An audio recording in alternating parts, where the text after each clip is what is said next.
Les questions-réponses, même pendant l'été, même et surtout pendant les Mercatalks, c'est toujours la meilleure partie sur le Phocéen, car ce sont vos questions. Tiens, on démarre avec une question sur Facebook de Jérôme Vu. C'est définitivement mort pour William Vainqueur. Tiens, c'est vrai que là, avec Luis Gustavo et les performances séduisantes en match de pré-saison de Boubacar Camara à ce poste de numéro 6, on voit pas trop... ce que William Vainqueur et ses prétentions salariales viendraient faire dans ce nouvel OM. J'ai tort ? Non, comme tu le disais, je crois que le gros problème avec Vainqueur, c'est le salaire en fait. Hein. Il a un très très gros salaire du fait de son passage en Russie. Et dans l'effectif actuel, il serait plus amené maintenant à passer sur le banc ou à rentrer du moins dans la rotation, à ne plus être titulaire indiscutable comme il a été toute la saison dernière. Donc voilà, ça fait cher pour William Vainqueur et je le vois pas revenir. Non. Arnaud, j'ai l'impression que 2 mois de salaire de William Vainqueur, c'est le budget de Consola sur l'année, du club entier sur l'année, non ? Grosso modo, 600 000 euros. Ouais, c'est ça. On y est. Voilà. Donc c'est son salaire à l'AS Roma, en plus, qui demande. S'il fait une donation, on prend. Hein. D'accord. Non, mais pour revenir à ce que tu disais, s'il n'y avait pas eu de Luis Gustavo, oui, mais là, non, complètement non. Voilà, il ne faut pas non plus empiler les joueurs.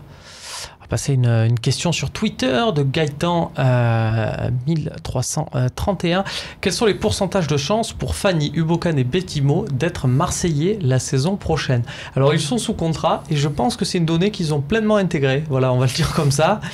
Si on leur demande, ils n'ont pas forcément envie de partir. Est-ce qu'il y a une chance de les voir partir ? Peut-être plus Ubokan que les deux autres, non ? Pour Bedimo, j'ai l'impression que ça va être très difficile de lui trouver une porte de sortie. C'est ça, je crois que Bedimo est plus ou moins invité à partir s'il trouve un club. Mais voilà, le problème, c'est d'avoir des clubs acheteurs. Et pour Ubokan et Bedimo, c'est ça. Ubokan, il a très très peu joué la saison dernière, donc il avait été mis en lumière.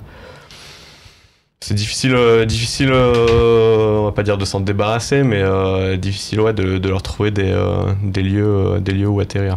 Il faut savoir pour Bedimo, par exemple, qu'il a des propositions lucratives de Turquie l'an dernier. Il les a refusées alors qu'il était en joueur libre. C'était une condition assez attrayante pour ces clubs-là. Il a refusé pour signer à l'Olympique de Marseille. Donc du coup, vu que ces offres-là ne se représenteront pas cette année, il ne fera aucun cadeau, aucune concession financière. Voilà, c'est pour vous indiquer un peu le raisonnement qui peut être celui des joueurs dans ce genre de situation, parce que en tant que supporter de l'OM, des fois on ne comprend pas pourquoi des joueurs ne partent pas, pourquoi ils sont prêts à flinguer leur carrière entre guillemets pour rester à jouer avec la réserve. Voilà, c'est un peu les raisonnements qui peuvent se trouver. Jobastre sur le forum, pourquoi Rokia n'a-t-il toujours pas de contrat pro ? Rokia, il a été très bon, ça a été le meilleur joueur, faut le dire, lors du dernier match amical de l'Olympique de Marseille. Est-ce qu'on attend encore une opposition réelle ? Je ne veux pas être méchant avec nos amis roumains, tunisiens ou suisses, mais est-ce qu'il vaut mieux pas attendre peut-être le match de Fenerbahçe, voir un peu ce qu'il va donner face à des joueurs qui seraient susceptibles de rencontrer en Ligue Europa ? Oui, voilà, c'est un joueur qui joue avec les équipes de jeunes, avec la réserve. C'est pour ça qu'il n'a pas de contrat pro, tout simplement. Il faisait même pas partie du groupe pro l'an passé aux entraînements. Peut-être en fin de saison, il en a peut-être fait quelques-uns, je crois. Mais c'est pour ça qu'il a toujours pas de contrat pro. Ça se mérite. Faut être un peu patient. Et après, s'il fait de nouvelles prestations comme il a fait hier soir en match amical, a priori, ça peut être bon pour lui. Ah non, c'est un joueur, ça, s'il ne pas pro à l'OM, à Consola, vous jetez dessus, non ? Oui, on récupère, bien sûr. Quoi que vous avez pris déjà Gabriel Dubois, qui était à l'Olympique de Marseille, qui jouait arrière-gauche. Alors, il jouera défenseur central ou arrière-gauche on ne sait pas encore, ça dépendra un petit peu de sa préparation. Christopher Rokia, tu connais forcément, parce que tu regardes un peu le foot et toutes les divisions dans la région. Est-ce que c'est un joueur, toi, qui t'impressionne ? C'est surtout un joueur qui a eu des petites blessures, des petits pets. On l'a vu sortir d'ailleurs en Coupe Gambardella. Il avait travaillé 3 semaines pour revenir, pour être titulaire pour ce match-là. À l'heure de jeu, il a dû céder sa place. C'est un joueur un peu dont on dit que l'hygiène de vie pourrait être meilleure. Est-ce que quand on est préparateur physique, le défi pour des joueurs qui ont comme ça 18 ans, 20 ans, c'est là où ça se joue, ou il a encore un peu le temps de... Le problème, c'est que plus ils vont se blesser tôt, plus on va avoir du mal dans le temps, justement, à garder des joueurs sains. C'est-à-dire qu'après, il y a des cicatrices qui se font au fil du temps et on a du mal à chaque fois à passer outre ces cicatrices-là. Donc déjà, un joueur qui se blesse si tôt comme ça, je pense que ça effraie un peu les dirigeants. Et là, j'ai des petits jeunes, moi, qui sont dans les centres, mais qui ont du mal à passer ce cap des pros parce que les directeurs sportifs leur disent « Oui, mais t'es trop fragile. On va pas prendre le risque d'eux. » Donc je pense qu'on est un peu peut-être dans cette situation-là pour lui, et à ce moment-là, c'est ce qui ferait que ça tarde un petit peu malgré le bon niveau. Margot Cabella, qui sera le nouveau capitaine de l'équipe? Bon, une grosse cote pour Patrice Evra. Quand même, ça devrait pas être Steve Mandanda qui s'est pas forcément incliné, qui a pas dit ça lui était égal, hein, qui a... Non, il a dit que le brassard avait beaucoup compté pour lui durant ses années précédentes à l'OM. Mais bon, après voilà, ce sera le choix de Garcia. Je ne sais, Garcia dit qu'aujourd'hui il n'a même pas choisi son futur capitaine. C'est peut-être vrai, peut-être aussi qu'il attend d'avoir bouclé son effectif pour éventuellement le donner à un nouveau joueur. Si jamais Adil Rami vient dans l'axe, il peut également avoir le profil d'un capitaine, même s'il débarquera tout juste dans l'effectif. Ça veut aussi dire, messieurs, que Patrice Evra n'est pas assuré d'être titulaire, parce que sinon ça devrait être en toute logique Patrice Evra, non? Voilà, je sais pas, franchement je sais pas, je pense que ce sera un joueur expérimenté, ce sera probablement pas Luis Gustavo parce qu'il ne parle pas français et qu'il a peut-être quelques petits soucis de communication. Voilà, ce sera sûrement derrière un joueur expérimenté. Ouais. On peut quand même savourer là-dessus, sur ce dossier, que ce soit Rudy Garcia qui prenne les choses en main, qui le fasse tourner pour les matchs pré-saison, voilà.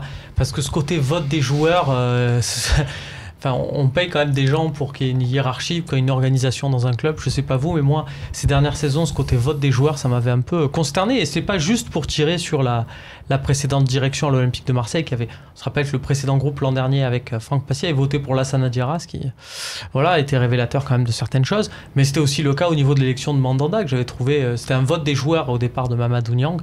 Alors que, et ça avait un peu, la vraie cassure par exemple avec Lucho est intervenu plus là-dessus, il s'en était d'ailleurs expliqué en interview, que plus tard avec son fameux cambriolage. Vincent Régnier sur Facebook, pensez-vous que l'on peut s'attendre à d'autres pistes secrètes comme le cas Luis Gustavo? Nous gratifie d'un petit Forza Massalia, toujours plaisir. Oui, je pense qu'ils sont capables de travailler discrètement via des Il y a des listes faites, il y a des joueurs sur lesquels l'OM bougera peut-être qu'en fin de mercato, notamment sur le marché espagnol. C'est rassurant ça, parce que c'est vrai que c'est à quoi sert Zoubi, ça doit être un peu pénible à la longue, non? Bah, surtout que Zubizarreta n'est pas le seul à travailler sur le mercato. Voilà, lui, il doit aussi gérer toute l'organisation, la réorganisation même interne au club. Et sur le mercato, il est épaulé par Albert Valentine, qui est arrivé en fin de saison dernière et qui lui cherche de nouvelles pistes. Et du coup, pour répondre à la question, oui, des pistes secrètes, oui, je pense qu'il peut y en avoir. Et du coup, c'est difficile d'y répondre puisqu'elles sont secrètes. Donc. Par définition. Arnaud, il y a des pistes secrètes aussi à Consola. On commence à le voir. Vous commencez à reprendre tous les anciens centres de formation de l'OM. On parlait de Gabriel Dubois. Il y a Clément Goguet qu'on avait reçu sur ce plateau. Il y a aussi Kevin Pommier qui a fait de belles saisons en réserve, qui était parti à Aubagne, je crois. C'était Aubagne l'an dernier, ouais. Et qui rejoint Consola.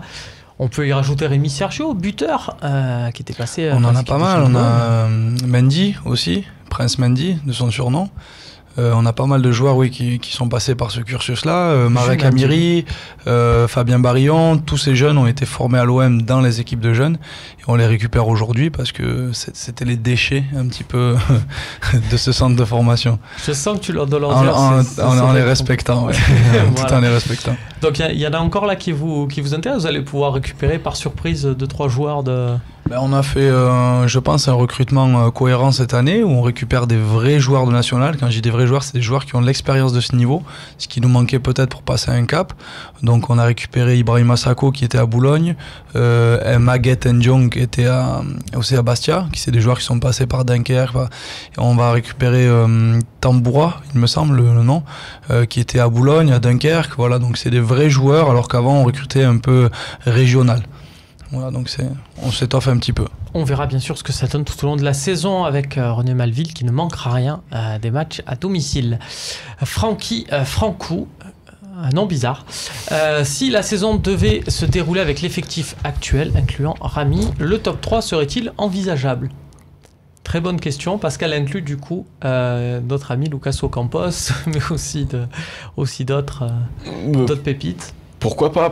Après, l'effectif va être amené à évoluer de toute façon. Donc, l'OM ne débutera pas la saison avec l'effectif actuel. Après, jouer à 3e place, pour moi, ça paraît envisageable cette saison. Puisque je vois bien Nice un peu moins fort que la saison dernière. Et ils vont perdre quelques joueurs importants quand même. Il y a Belanda qui est parti. Ricardo Pereira qui rentre au Portugal. Ils vont sûrement perdre... il y a Paul Bays qui est parti. Paul Bays est parti en fin de contrat. Ils vont perdre Seri, probablement, Jean-Michel Seri. Donc oui, je pense Nice, ça baisse. Lyon a quand même perdu Lacazette et Tolisso. Voilà, même si Lyon est quand même assez actif sur le marché des transferts. Je pense qu'il peut y avoir il y a aussi une inconnue avec tous ces départs. Et Monaco, c'est un peu... J'en parlais avec un confrère l'autre jour qui me disait Monaco, ils sont un peu sur un fil, ça peut vite s'écrouler si tout le monde commence à s'en aller. C'est surtout s'il y en a un qui s'en va. S'il y en a un qui reste, il s'appelle Kylian Mbappé, il peut rester, ils peuvent mettre 10 mecs moyens à côté. Je pense que ça il y a d'autres joueurs. S'ils perdent Fabinho en milieu de terrain alors que Bakayoko s'en va à Chelsea visiblement, ça peut les mettre en difficulté. Si Benjamin Mendy s'en va, ça peut aussi les mettre en difficulté. Il y a le Calemar. Mais en tout cas, je pense que l'OM peut au moins jouer la 3e place. Voilà, ça peut être une bataille intéressante avec Lyon pour la 3e place derrière Paris et Monaco en théorie. Et Paris qui ne s'est pas forcément non plus très renforcé, hein. Il y a juste Dani Alves, ok, mais c'est un poste, ça reste un arrière droit. Ils en avaient déjà 2 dans l'effectif, notamment Meunier, qui avait donné satisfaction. Une question sur le forum de Job 314. Tiens, Job 314, je crois que c'est un clin d'œil à Mission Impossible. Tout à fait, le premier même. Le meilleur, celui de Brian De Palma, qu'on embrasse, qui nous regarde, qui ne rate pas une émission du Mercatalk depuis sa maison du sud de la France. Voilà, je vous donne tous les détails, vous savez tout sur la vie de Brian De Palma, sur ses étés. En tout cas, verrons-nous Camara en défense centrale cette année, ou est-il vraiment trop jeune pour ce poste clé? Tiens Arnaud, est-ce que pour toi, Boubacar Camara, l'a vu? On parlait tout à l'heure de la situation. Imaginons qu'il n'y ait que Adil Rami qui renforce l'équipe en défense centrale. Est-ce que tu vois un Boubacar Camara griller la politesse à tout le monde, à savoir à Sertic, à Rolando, à Fanny, pour s'installer à côté d'Adil Rami? Est-ce que c'est possible? Mis à part Sertic qui peut jouer de la concurrence, je pense que oui. On a vu Kipembe au PSG qui est assez jeune et qui a joué contre le Barça, donc avec son jeune âge et toute sa fougue. Donc oui, bien sûr, c'est là où il faut lancer un peu les jeunes. On l'a tenté avec Maxime. Malgré toutes les recrues, on compte encore sur lui. Il avait le brassard sur l'avant-dernier match amical. Donc oui, ça peut être intéressant. Il faut au moins l'essayer. De toute façon, après tous les épisodes, après la signature de son premier contrat pro, maintenant qu'il est dans le groupe, ce serait dommage de ne pas le tenter en début de saison, ou peut-être sur les matchs de Ligue Europa, de le tenter dans l'axe. Mais voilà, au pire, il est moins bon qu'un Sertic ou qu'un autre, et il sera dans la rotation, où il rentrera à droite, peut-être en milieu de terrain. Mais il faut absolument voir ce que ça vaut. Physiquement, c'est d'usance. S'il y a une charnière Rami-Camara, je pense que les attaquants de Ligue 1, même les plus costauds, ça leur donne quand même un peu mal à la tête, parce que ça rentre dans les duels. Tony Azoulay sur Facebook, les dirigeants. Donc il nous parle de Zoubi, Garcia et Jacques-Henri Hérault. Envisage-t-il de prêter des joueurs? Question très intéressante, puisque forcément le journal des prêtés ne compte plus aucun candidat à l'heure actuelle. Est-ce qu'il y a des joueurs qui vont partir en prêt pour Baptiste Aloé, par exemple, un 3e prêt à Valenciennes? Ça serait quand même un peu délicat. Je pense qu'il ira de manière définitive. Mais est-ce que un Rabillard finalement qui n'a pas réussi à convaincre en Ligue 2 peut-il partir en prêt? Est-ce qu'il y a des joueurs? Tiens, est-ce qu'il y a des joueurs qui peuvent intéresser Consola aussi? Pourquoi pas en prêt? Oui, toujours. Après, si ce sont des joueurs du groupe pro, c'est un peu plus délicat pour eux de venir en national. Je pense qu'il y a de la Ligue 2 qui serait un peu intermédiaire à tout ça. Donc oui, nous, on serait toujours intéressés. Après, est-ce qu'eux le seront? Même pas au Campos. Ah oui, on prend, bien sûr. Sur un malentendu, il marque des buts de double contact, c'est bon. Lucas Ocampos, c'est peut-être le principal nom là-dessus qu'on peut voir, parce qu'un transfert, ça semble difficile. Peut-être un nouveau prêt en Serie A, c'est peut-être le candidat le plus Je pense que la question des prêts se posera plutôt au mois d'août de toute façon, puisque voilà, là pour le moment la priorité c'est d'essayer de les faire partir en transfert définitif, de se libérer de leur salaire, de se libérer des joueurs. Et voilà, par contre après à partir du 15 août, s'il n'y a aucune piste, il y aura peut-être plus de clubs preneurs pour certains cas en prêt, peut-être avec une participation salariale de l'OM. Et voilà, ça donnerait du temps de jeu aux joueurs, ça soulagerait un petit peu le club, tout le monde y serait gagnant. Mais en général, les prêts, ça se fait pas aussitôt dans le marché des transferts. Il faudra être patient, mais n'ayez crainte, le journal des prêtés sera au rendez-vous. C'est la fin de cette émission, messieurs. Merci à vous de l'avoir suivi, merci d'y avoir participé. On se retrouve bientôt. Prochain match pour Consola de préparation. Je crois que c'est samedi au stade Paul Le Cesne. Qui intéresse aussi l'Olympique de Marseille, mais pour d'autres choses. On le rappelle, donc près dans le quartier de Bazargues, voilà. Match contre le Gazélec, c'est ça ? Gazélec à 17h. Gazélec Ajaccio, formation de Ligue 2. Je vais vous y rendre, voilà. 17h, stade Paul Le Cesne, l'ancien stade de réserve de l'Olympique de Marseille, pour voir Consola Gazélec Ajaccio. Clément, bon courage, il y a aussi beaucoup de boulot là sur le mercato. Oui, puis bientôt la reprise en plus, dans 2 semaines. Demain le tirage de la Ligue Europa et puis dans 2 semaines ça commence quoi.